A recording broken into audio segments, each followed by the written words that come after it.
ನಮಸ್ಕಾರ ಸ್ನೇಹಿತರೆ, 24 ಜನ ಅಮಾಯಕ ಟೂರಿಸ್ಟ್ಗಳನ್ನ ಕಾಶ್ಮೀರದಲ್ಲಿ ಹೊಡೆದಾಕಿದ್ರು. ಇದು ಪಾಕಿಸ್ತಾನ ಪ್ರೇರಿತ ಉಗ್ರಗಾಮಿಗಳು ಮಾಡಿರೋದು ಅಂತ ಎಲ್ಲರಿಗೂ ಗೊತ್ತಿರೋ ವಿಷಯ. ಈಗ ನಾವು ಇಬ್ಬರು ಹೊಡೆದಾಕಿದ್ದೀವಿ ಅಂತ ನ್ಯೂಸಲ್ಲಿ ಬರ್ತೈತೆ. ಇಂಡಿಯನ್ ಆರ್ಮಿ ಹೊಡೆದಾಕಿದ್ರು ಅಂತ, ನೀರು ನಿಲ್ಲಿಸ್ತಾ ಇದ್ದೀವಿ, ಟ್ರಾನ್ಸ್ಪೋರ್ಟೇಷನ್ ನಿಲ್ಲಿಸ್ತಾ ಇದ್ದೀವಿ ಅಂತ ಹೇಳ್ತಾ ಇದ್ದಾರೆ.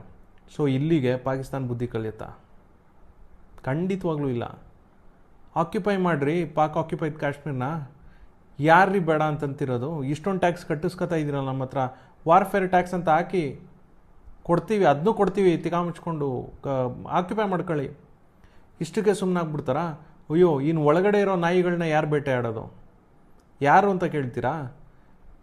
ಯಾವ್ದಾರು ಒಂದು ಮೆರವಣಿಗೆ ಹೋಗ್ಬೇಕಾರೆ ಕಲ್ಲು ಹೊಡೆಯೋರು, ಬೆಂಕಿ ಹಚ್ಚೋರು, ಕಾರ್ ಹೊಡೆದಾಕೋರು,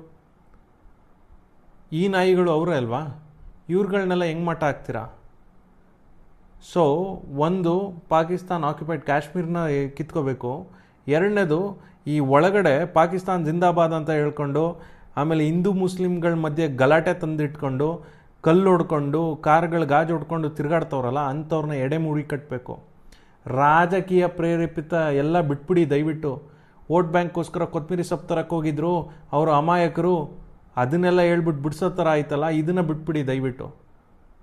ಯಾರು ಭಾರತೀಯ ಕಾನೂನಿಗೆ ವಿರೋಧವಾಗಿ ಹೋಯ್ತಾರೋ ಎಡೆಮುರಿ ಕಟ್ಟಬೇಕು. ಭಾರತದಲ್ಲಿರೋದು ಒಂದೇ ಕಾನೂನು, ಅಂಬೇಡ್ಕರ್ ಬರೆದಿರೋದು. ಸಂವಿಧಾನನ ಎಲ್ಲರೂ ಫಾಲೋ ಮಾಡಬೇಕು. Education is must. ಒಂದು ಗ್ರೌಂಡ್ ರೂಲ್ ಮಾಡಿ ಮಿಕ್ದವ್ರನ್ನೆಲ್ಲ ಹೊಡೆದ್ರೆ ಎಲ್ಲರೂ ದಾರಿಗೆ ಬರ್ತಾರೆ ಅಲ್ವಾ? ಎಲ್ಲಿವರೆಗೂ ನಾವು ನಮ್ಮ ಸಂವಿಧಾನನ ಪಾಲಿಸಲ್ವೋ, ಎಜುಕೇಟೆಡ್ ಆಗಿರಲ್ವೋ, ಅಲ್ಲಿವರೆಗೂ ಈ ಒಳ ಕೃತ್ಯ ನಡೀತಾನೆ ಇರ್ತದೆ. Stop terrorism.